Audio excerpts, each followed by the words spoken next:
Les envío un caluroso saludo de parte de los directivos de la Escuela de Consejo Moral de Puerto Rico, el señor Pedro Escobar Bibiloni, la señora Sandra Figueroa Giraldez. Estoy jugando con el micrófono, yo creo que se queda. En especial, Sandra Figueroa me pidió que expresara su deseo de estar presente en este magnífico evento, pero por causas ajenas a su voluntad no pudo estar. Les envía un caluroso saludo a todos, a todas, debo decir. Bueno, y me parece que me falta una imagen aquí. Visionarias y resilientes. Y la realidad es que la mañana de hoy ha sido extraordinaria, estableciendo la base, el contexto histórico en el que la mujer puertorriqueña, especialmente la mujer espiritista puertorriqueña, tuvo que lidiar, tuvo que sobreponerse a tantas dificultades, a tantas desigualdades y aún así hacer una obra extraordinaria. En mi caso, yo tengo que hablar de las mujeres que conozco. Ese es mi referente, de ahí vengo yo, como dice la canción.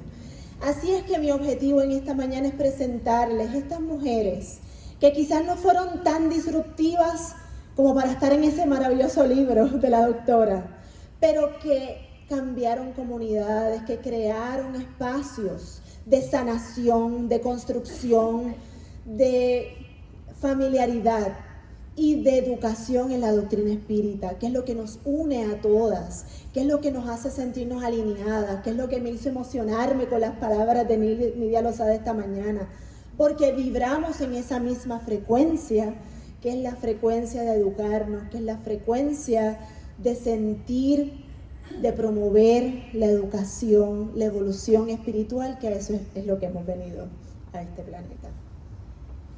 No puedo comenzar este recorrido sin mencionar a la amada compañera de Allan Kardec, Amelia Gabrielle Baudet. Y es como, ¿verdad?, comenzar ese círculo hablando de ese matrimonio, ese binomio en el que tanto Allan Kardec la reconocía a ella como su compañera, no como su subordinada, no era su asistente personal, ¿verdad? Ella asumió un rol activo en la doctrina y ella hablaba de él como mi bien amado compañero de trabajo. Fíjense el lenguaje, y el lenguaje importa porque construye nuestra realidad. Y el lenguaje de ella en todo momento fue de igualdad, de igual forma de él hacia ella. Ella continúa la obra una vez él desencarna y fue una fuerza latente, como decía Gabriel Delan, en la obra espírita de su época. Así es que moviéndonos, ¿verdad? Esto a modo de recordatorio, creo que lo hemos leído y escuchado durante toda la mañana, esta frase del libro de los espíritus, y me voy a mover, aquí yo creo que hago mejor trabajo. Esta frase que dice: el mismo espíritu puede animar cuerpos de hombre y de mujer, también recuerda Allan Kardec que los espíritus no tienen sexo y que ambas experiencias reencarnatorias ofrecen pruebas y deberes distintos para nuestro progreso. Y me hace pensar en los contextos, porque desde la mirada de la empatía decimos, bueno, me tocó, soy mujer en esta existencia. ¿Cómo sería ser mujer en el siglo XIX? ¿Cómo sería ser mujer a principios del siglo XX? Yo tengo mis desafíos, no sé ustedes. Tengo mis retos diarios. ¿Cómo serían los de ellas? ¿Verdad? Así es que desde ese lugar tratamos de conectar en un punto en común y me traslado al siglo XIX para presentarles a doña Lina Cruz del Rosario. Imagínense esa mitad del siglo XIX, viejo San Juan, la intolerancia religiosa y un maestro silvestre con una visión tan maravillosa de llevar la doctrina espírita, que vivió una época de vendimia, fue zapatero de la guardia del régimen de la época, pero que eventualmente por la intolerancia religiosa tiene que salir. Y entonces se hacían reuniones en clandestinaje, incluso en alta mar. En ocasiones decía que iba para un pueblo, pero llegaba a otro. Doña Lina, como su compañera, se hacía cargo de lo que le llamamos la casa grande, que era la casa del maestro. Y ese era un lugar bien especial porque llegaban personas de toda la isla.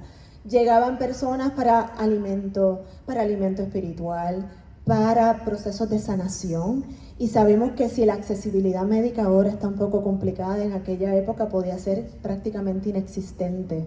Así es que esto eran los médicos, las enfermeras de aquella época. Y era una labor que se realizaba a diario. No solamente ella lo hacía junto a doña Justina Falga, su hija, una gran médium de sanación. Y junto a otras mujeres que hacían el trabajo, como le decimos, material, pero mucho más el espiritual. Es en esta época que está el maestro en clandestinaje haciendo reuniones espirituales y llega la Guardia Civil. Se presenta a la puerta de la casa grande. Imagínense la escena. Toca la puerta. Preguntan por el maestro.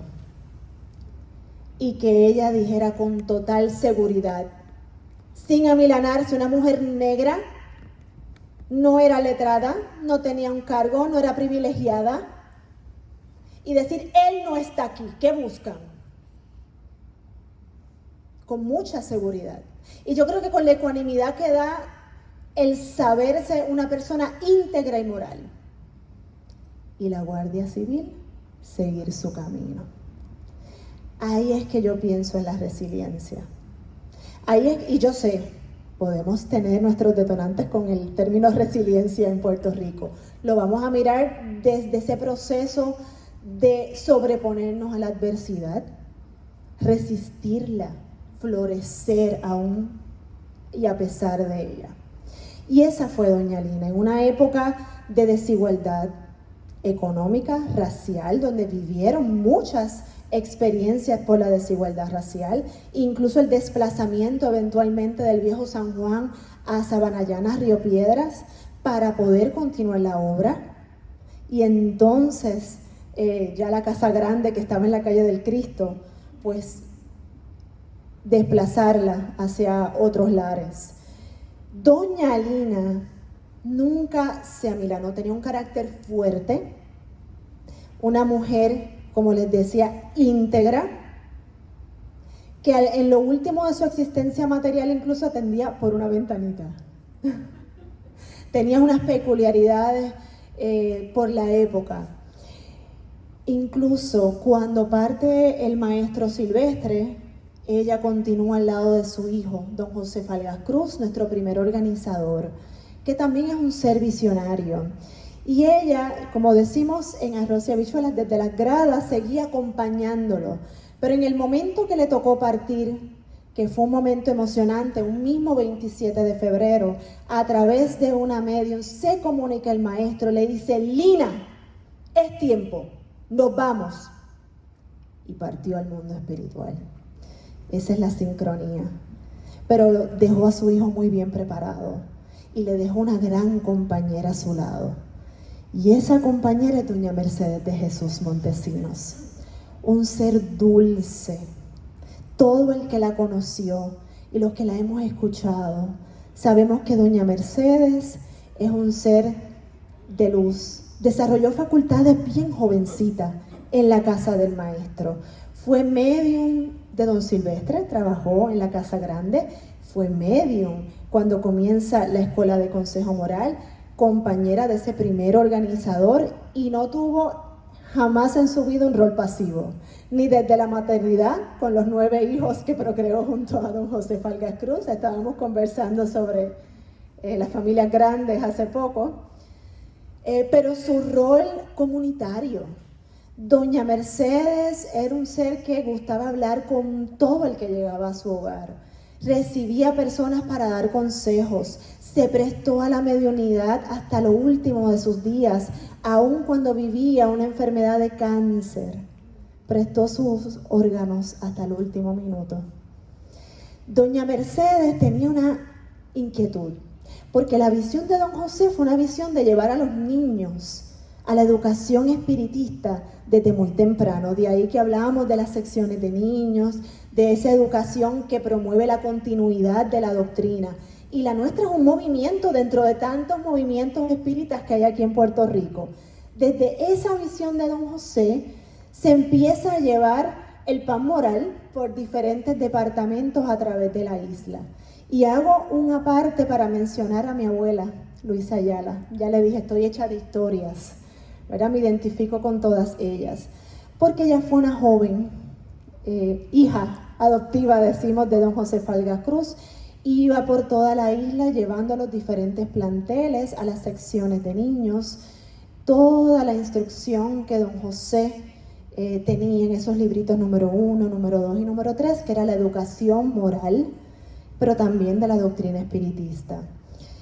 Formó coros, que nos hizo ver a mi abuela hablando de esa resiliencia, de nunca guió, tenía 3 hijas a su cargo, trabajaba de día y de noche, pero nunca faltó a llevar ese mensaje a través de los planteles. Así es que la niñez era un motivo importante en esta fase, en esta primera fase de la Escuela de Consejo Moral como escuela ya incorporada en el Departamento de Estados. Doña Mercedes entonces se acerca a las inquietudes de los niños que no se conocían. Habían niños de la sección de niños que vivían en Río Piedras, eran del área metro, otros eran de Juncos, Las Piedras, San Lorenzo, Guaynabo, Bayamón, no se conocían entre sí. Así es que doña Mercedes se le ocurre, llega la inspiración de crear un festival del niño. Aquí vemos a doña Mercedes y a don José. Y vemos en esta foto, este es el primer festival del niño que se vivió en nuestra institución, y se le ocurre que hacemos una actividad en la que todos puedan confraternizar, conocerse, conectar, hacer comunidad, que es tan importante para los seres humanos, para el espíritu encarnado, donde no solamente conectamos a niveles superficiales, sino nos hacemos familia. Ustedes son familia. Yo lo he podido sentir durante toda la mañana. Así es que las actividades se dividían. En la mañana se vivía una ceremonia, que es esto que están viendo aquí, se uniformaban, pero luego en la tarde eran actividades recreativas, de conexión, de juegos, de competencias, y de esa manera la Escuela de Consejo Moral logró unir todos sus planteles, empezando por su niñez. Aquí vemos otra actividad, esta ya es en el área de Guaynabo. Ven a doña Mercedes mucho más mayor, ¿verdad?, en edad. Y aquí está en Juncos, cerquita de ustedes. Aquí vemos unas niñas del plantel de Juncos, algunas todavía están en materia, otras ya han partido al plano espiritual, pero donde estuviese doña Mercedes habían niños, habían jóvenes, y los atraía como la miel, ¿verdad?, porque los escuchaba cuáles eran sus necesidades. Y estoy hablando de esto en un contexto en que esto no era lo usual. No estamos hablando del siglo XXI, estamos hablando de la primera mitad del siglo XX. Era otro paradigma. Así es que todas estas mujeres rompen paradigmas, cada una desde su punto de acción. Por otro lado, quiero mencionar a doña Elisa Orozco Rodríguez. Y yo quiero destacar, ¿verdad?, que yo no he venido sola, quizás debí haberlo dicho al principio. En la mesa que está un poco más al fondo me acompañan compañeras y hermanas de la institución.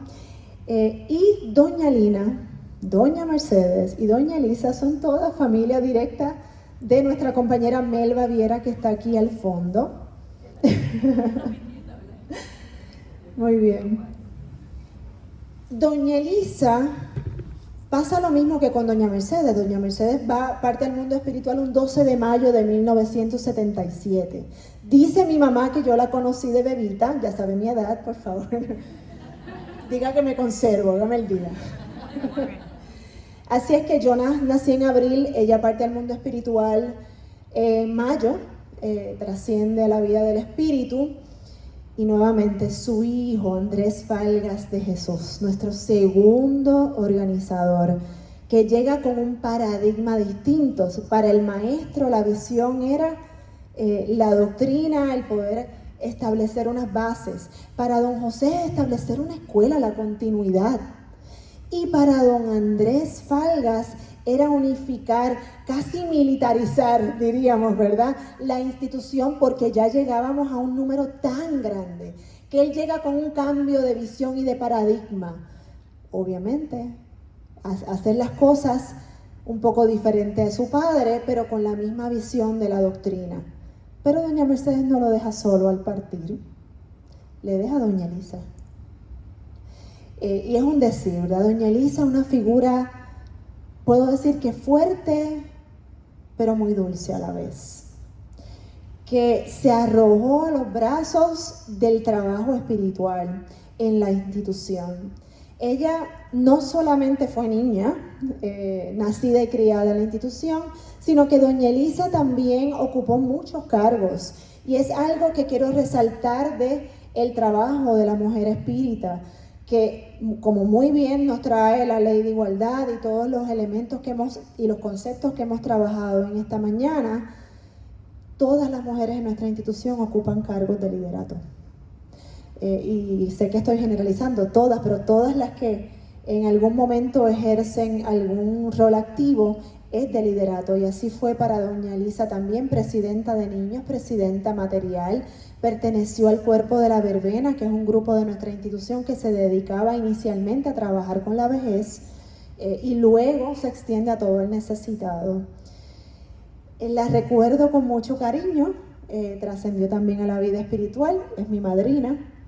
Así es que son los referentes, son las mujeres que me hicieron, que me inspiran, que cuando siento que a veces faltan las fuerzas y la esperanza, las miro y digo, ellas vivieron unos retos y unos desafíos. Como ellas lo hicieron, me inspiran a hacer los míos, a crear mi propio camino. Doña Elisa parte al mundo espiritual un 7 de enero del año 2000, pero dejó otras mujeres en nuestra institución, trabajando ese liderato. Antes de llegar ahí, yo las quiero retar. Esta es una foto de doña Elisa y don Andrés. Yo estoy ahí. Usted no me ve. Yo la voy a referir a un especialista de la vista. A ver quién me ve ahí. Estoy yo, está Melba, está Marimer, que están en la mesa al fondo. Habemos varias. ¿Quién dice yo? ¿Dónde está Yasmir?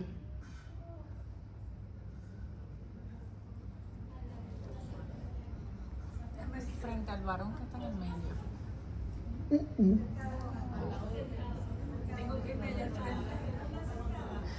Sí. ¿De qué lado? Eso es así, un aplauso. ¿Cuál señala la cual? La segunda. De acá, yo soy esta de acá. Pero está mi hermana, está Melba, está Marimer, porque el espíritu llega con inquietudes. Y a veces para canalizar y poder entender un poco de la doctrina también hay que canalizar esas inquietudes, esos talentos. Y a través de la música fue la manera que yo encontré de ir haciendo también mi camino. A través del canto, a través de la poesía. Y no sería quien soy sin esos elementos del arte que me ayudan a gestionar las emociones. Pequeña, ya yo recitaba de dónde vengo, no sé, hacia dónde voy, lo ignoro. Solo sé que vierto lloro y que me falta la fe. Solo sé que voy buscando aquello que no puedo hallar. ¿Cuándo podré llegar? ¿Cuándo? Amalia Domingo Soler. O cantar frente a personas, ¿verdad? Y desde esa canalización de las emociones, poder comprender mejor la doctrina espírita. Eso fue para mí doña Elisa, eso fue obviamente para mí don Andrés, pero en este caso que estamos hablando de las mujeres, ella era esa fuerza, ella era esa madre, esa que jalaba en la orejita de vez en cuando y decía, por aquí es. Y nos hacen ser quienes somos. Parte al mundo espiritual doña Elisa, pero está doña Providencia Sierra, está Sandra Figueroa Giraldez. En el caso de doña Provi, llega de adulta a la institución motivada por inquietudes de su propio espíritu, espiritista desde la cuna, una madre espiritista, una mediunidad de evidencia latente que necesitaba canalizarse, que buscaba canalizarse de alguna manera. Llega a la institución y ejerce como presidenta moral, como ministro de la institución, presidenta moral del consejo, como administradora de la égida y así por el estilo. Una mujer de almas tomadas.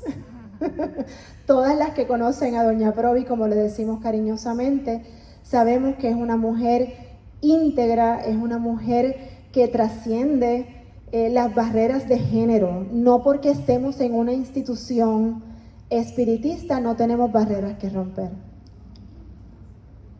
Yo creo que todas podemos hablar porque estamos socializadas en el mismo contexto. No nos desvestimos del contexto cuando vamos al centro espírita. Así es que son mujeres que les ha correspondido crear y hacernos camino para las que vamos caminando cerquita de ellas ya, bueno, ni tan cerquita en edad, pero que vamos recorriendo ese camino, tengamos un referente, tengamos un ancla. Y eso ha sido doña Providencia Sierra para nosotros, de la misma manera que pudimos hablar de Sandra como la primera mujer que presidió la Junta Administrativa de nuestra institución, que comenzó en La Tuna, que trabajó en la Oficina de los Asuntos de la Juventud, que entonces se acerca a una posición donde trabaja directamente con los niños y con los jóvenes de nuestra institución, hasta llegar a esta posición. Y yo traigo a estas mujeres como ustedes tienen las suyas, como me deleité mirando la historia de cada una de las mujeres reseñadas ahí, las que están en los libros y las que nunca han llegado a un libro de historia, las invisibilizadas, pero que cada una de ellas, algunas desde lo disruptivo, algunas desde el activismo político, social, pero algunas desde un activismo comunitario, algunos desde la educación, todas importantes, todas indispensables para la obra, y que son las que en tiempos de contextos como estos, de retos como los nuestros, los que nos hacen decir, yo tengo para dónde mirar, ellas existen, yo existo, yo soy por ellas, ellas por mí. Así es que son historias de ayer, pero son desafíos de hoy. Me pongo a pensar en el tiempo de doña Lina y no es tan distinto a esas visitas que viven personas en otro país que de momento se presentan y los deportan. La misma incertidumbre, quizás el mismo miedo. No nos toca vivirlo tan de cerca, pero conocemos a alguien, tenemos algún familiar, algún amigo, vemos las noticias. Desde esos lugares hay historias que parecen repetirse y otras que nos parecen muy nuevas. Gracias a la tecnología, gracias a las redes sociales, que vamos a ver más adelante. ¿Cuáles son algunos de estos desafíos que cuando los miro me anclo en estas mujeres de las que le he hablado, de la misma manera que ustedes se anclan de las que ustedes conocen? Pues tenemos desafíos estructurales todavía. Nosotros hablamos de estructuras de gobierno, de estructuras en general que pudiésemos decir que no nos funcionan, que quizás no nos sirven como quisiéramos que nos funcionaran o nos sirvieran. También tenemos desafíos psicobiológicos y hablamos hoy del modelo biopsicosocial y de modelos que son más espirituales, que nos dan un poco de luz y nos dan sentido a lo que estamos viviendo, pero también tenemos desafíos espirituales, los colectivos y los individuales.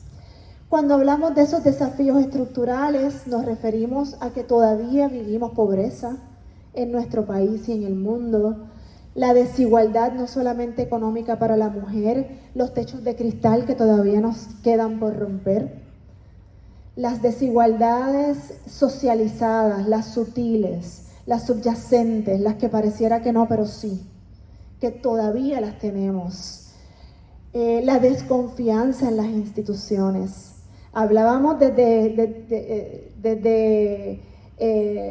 Simplicia Armstrong, hablando de esa crítica a la iglesia, ¿verdad? Y cómo generamos desconfianza de aquellos que le prestamos nuestra confianza, nuestra fe, nuestro voto, y nos decepcionan, ¿verdad? Y la fragmentación comunitaria. Cuando vemos entonces que las planificaciones de nuestras comunidades se ven fragmentadas porque ya no tenemos acceso a servicios de salud, y quizás nosotros, algunos somos de área metro, pero otros somos del interior de la isla o de lugares donde no hay tal accesibilidad, donde se fragmentan los servicios, las conexiones, donde se pueden sentir aislados o aisladas las personas. Por otro lado, hablamos de desafíos psicobiológicos y quiero hacer aquí una parte porque aquí dice procesos hormonales. ¿Y cuántas veces no hemos escuchado burlas, chistes, comentarios respecto a estos procesos hormonales? ¿Y cuántas veces no hemos hecho comentarios como, y nací mujer? En ciertos momentos del mes, con ciertas dificultades que tenemos. Quiero hacer la parte porque no lo estoy trayendo desde, ay, es que ella es histérica. Ay, es que tú lo más seguro estás en uno de esos momentos de tu mes. No lo traigo desde ahí, de hecho es una crítica a mirarlos desde ahí porque es reduccionista. Pero ciertamente las mujeres tenemos unos desafíos distintos a los del hombre. Y cuando nos corresponde vivir nuestra experiencia carnal como mujeres, eso viene en el paquete. Eso es parte de lo que vivimos en nuestro caminar, para algunas de maneras más intensas que otras. Y aquí el llamado es a la solidaridad, ¿verdad? A veces vemos que incluso una mujer no comprende necesariamente a otra mujer por los procesos, porque quizás los míos son más sutiles, o porque yo fui socializada a aguantar más. Entonces nos corresponde mirarnos con empatía, y no la empatía clásica de me pongo en los zapatos del otro, y sabemos que eso no es posible. De hecho, hay un ensayo que se llama What Does It Feel to Be a Bat? Que se siente ser un murciélago, de Thomas Nagel, que nos pide que hagamos el ejercicio de qué se sentirá ser un murciélago. La pregunta sería, ¿podemos saber qué se siente ser un murciélago? ¿Qué podemos hacer con él? Podemos describirlo. ¿Qué más podemos hacer? Observarlo, muy bien. Correr para el otro lado, pensar que no se te vaya a enredar en el pelo. Huirle. Pero sabemos que se siente ser un murciélago.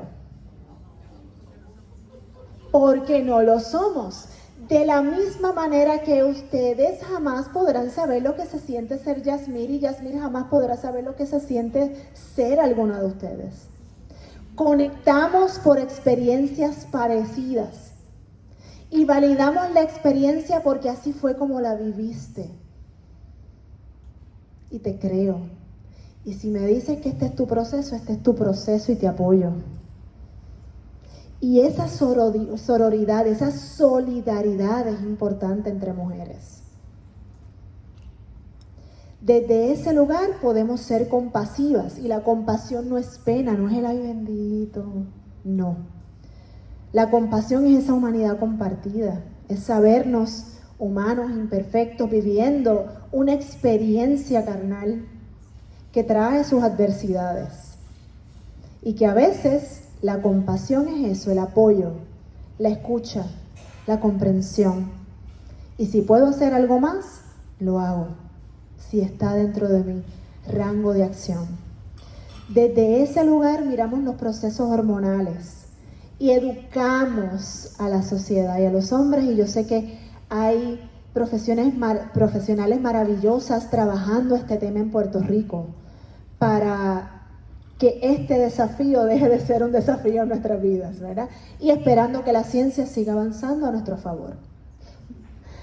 De otra manera, o dando continuidad a lo psicobiológico, están las somatizaciones, y pudiésemos hablar nuevamente desde un lugar de empatía, que en el mundo se registra niveles nunca antes vistos de ansiedad, de depresión, producto de las vivencias colectivas que hemos tenido.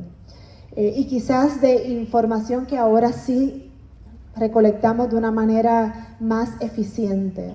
Así es que esas somatizaciones por estresores, por situaciones de salud mental que nos afectan, que se vuelven un desafío en nuestro diario vivir, también merecen ser mencionadas.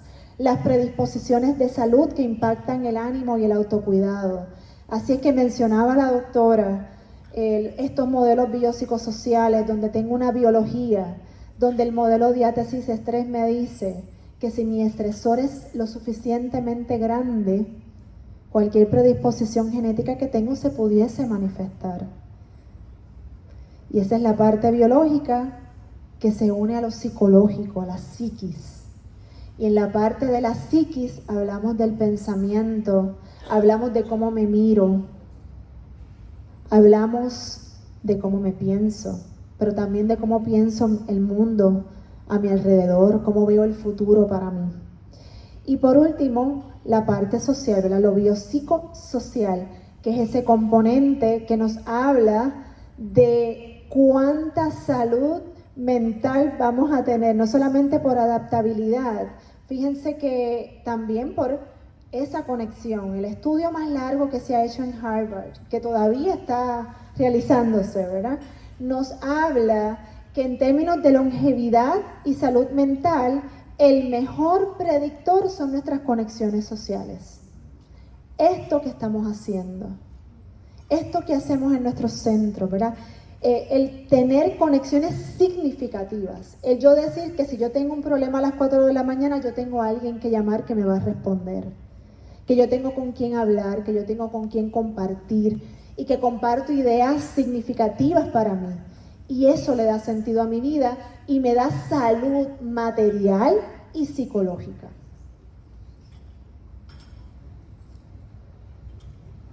Las espirituales es el último de los desafíos, aparte de quererme ir por uno de estos espacios constantemente, y fui advertida. Los desafíos espirituales son pruebas ligadas a ese archivo espiritual, ¿verdad? Ligadas a lo que queda en nuestro periespíritu como parte de las vivencias anteriores. Sabemos de la ley de causa y efecto, sabemos que la siembra es opcional pero la cosecha es obligatoria y que nos toca reparar, vivir, experimentar, crecer, florecer como espíritus encarnados también a medida que vamos viviendo estas experiencias. Esas pruebas demandan discernimiento, paciencia activa y cooperación. Y diría que se lee fácil, pero que no se hace fácil. Porque si algo nos gusta hacer es tener el control de las cosas. Y si por algo sufrimos mucho, es por querer controlar aquello de lo que no tenemos control. Ni de la conducta de otros, como decía la doctora, yo se lo dije que la iba a citar mucho en la presentación. No tengo el control de la conducta de otros, no tengo el control de ciertas situaciones. Por lo tanto, aquello que yo activamente no puedo resolver, si no tengo el discernimiento ni la paciencia, voy a sufrir mucho. La buena noticia para todas las mujeres que están aquí es que desarrollar ese discernimiento y esa paciencia se hace mucho más sencillo cuando conocemos la doctrina espírita. Porque nos da el para qué, porque nos habla de lo transitorio que es esta experiencia material. Esto es apenas un segundo en el infinito, que vamos a vivir otras experiencias. Por lo tanto, desarrollar paciencia, verlo desde otra perspectiva, es incluso hasta más sencillo cuando conocemos la doctrina espírita. No sé si para ustedes se siente igual, ¿verdad que sí? Ay, me quedé aquí. Por lo tanto, y finalizando, porque ya yo veo que hay movimiento en la sala, traigo una propuesta sencilla, ¿verdad? Para desarrollarnos a través de estos desafíos. Y primeramente el autoconocimiento, no me voy a extender aquí porque tuvimos una excelente exposición acerca del amor propio, la autoestima, y que no podemos resolver aquello que no conocemos. Es tan sencillo y complejo como eso, ¿verdad? La importancia de mirar hacia adentro para entonces que mis relaciones externas sean mucho mejores. En la medida que me miro, que tomo el tiempo de pensarme, de trabajar en mí, mis emociones se gestionan, se regulan mucho mejor. Y cuando estoy más regulada, puedo ser más empática. Y cuando soy más empática, estoy menos irritable, mis relaciones mejoran. Así es que es ese efecto dominó, ese efecto en cadena. Por otro lado, la conciencia social, la necesidad de empatía, de compasión, de que sea una empatía activa. La compasión es activa, de movernos a las necesidades que vemos a nuestro alrededor. Cuando trabajamos en otros o para otros, somos más felices.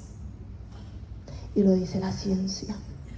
Y dice Kardec que si la ciencia lo dice, la doctrina se mueve también en esa línea, ¿verdad? Y lo avala, la doctrina lo dice desde siempre, ¿verdad? Así es que desarrollar conciencia social con intención, cada minuto cuenta, es una sonrisa, es un saludo, es una mano que prestamos, son todos los esfuerzos que realizamos que nos llevan a vivir en colectivo de una manera mucho más humanitaria, que no perdamos esa humanidad.